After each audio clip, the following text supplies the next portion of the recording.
In the 1951 film Showboat, I never understood when I saw the film as a kid why Ava Gardner had to leave the boat.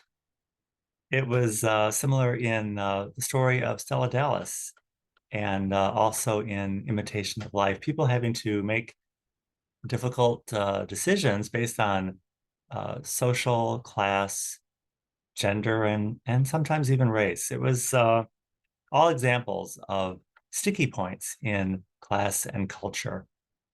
In my seventh grade English class, our teacher, Mrs. Porch, we were discussing characters in Oscar Wilde, an Oscar Wilde story, and somebody asked, "Well, how do they know who was Jewish in the story?" And she said, "Well, Jewish people often have dark skin and long hooked noses."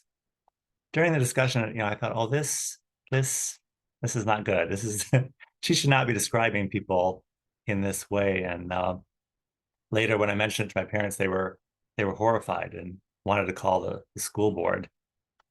I don't think it was particularly offensive because it was about the Jewish people in particular, but it was more so just because probably no one should be described or objectified in that way. I don't think that most of us, we don't need eyes to hear or ears to see to know intuitively it's just not right. Welcome to Sunday Coffee Hour. I'm Stanley Smith. At Sunday Coffee Hour, we talk about everything and nothing.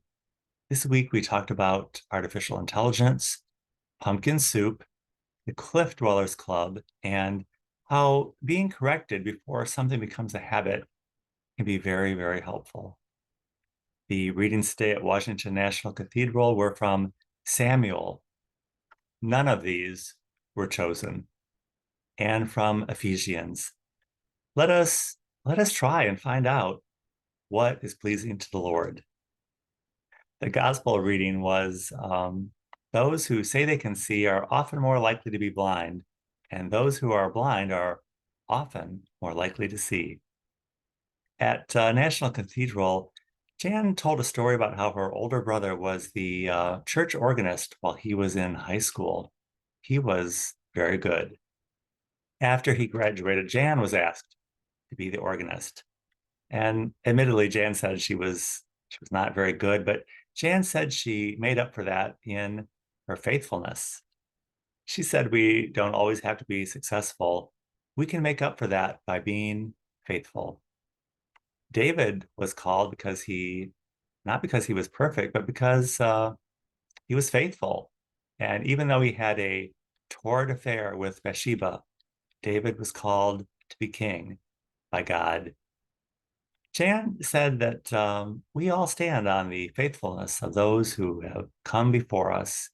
David was flawed, and many of the people, most of the people that came before us were flawed, but we stand on their faithfulness. Jan reminded us that David was ruddy, with beautiful eyes, and handsome. And then Jan said, but I digress.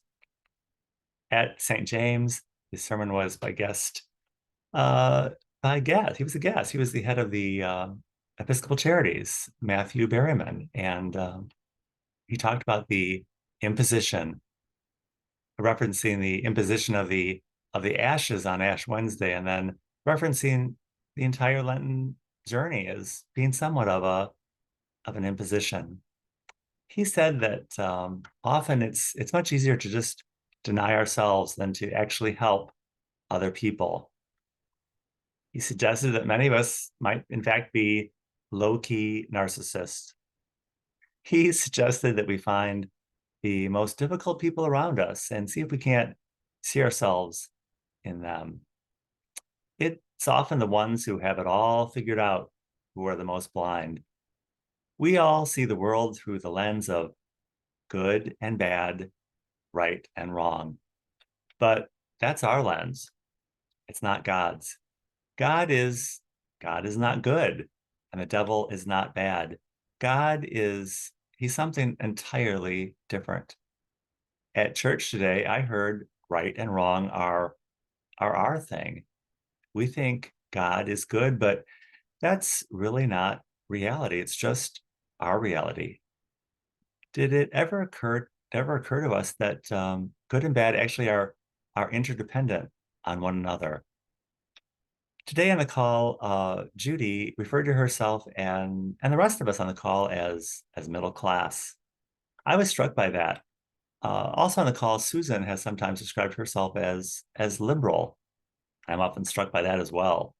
Similar to the term middle class, I'm not sure liberal even exists anymore. Probably none of us are any of those things, and perhaps we never were. We just thought we were. The middle class ceased to exist a long time ago, and liberal was replaced by progressivism over 20 years ago. Both terms are still used as euphemisms to mean that we're okay or acceptable. I attended a talk on transgender rights this week, and the speaker said that there's a civil war going on in the LGBTQ plus community between the queer trans community and the traditional gay community. Who the traditional gay people are alarmed because they perceive the trans queer community as trying to get rid of the heteronormative model because it's at odds with their non-objective reality. But oddly enough, to the for the gays, it's a huge problem because their model actually is based on the heteronormative model of man and woman, and they literally get off on it. So if you get rid of the normative, then there's nothing to get off to. It's an example of needing one thing to have the other. You can't have objectified sex if you get rid of objective reality. We have been living in objective reality for a long time. It's been reflected in art, literature, culture, and film.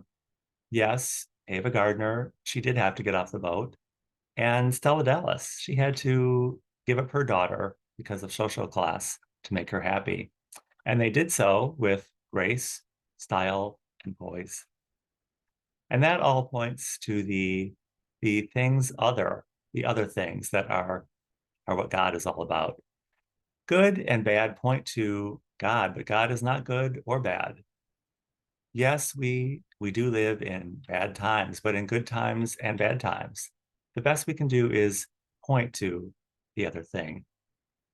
If you would like to join us at Sunday Coffee Hour is every Sunday at 12 noon Central Time.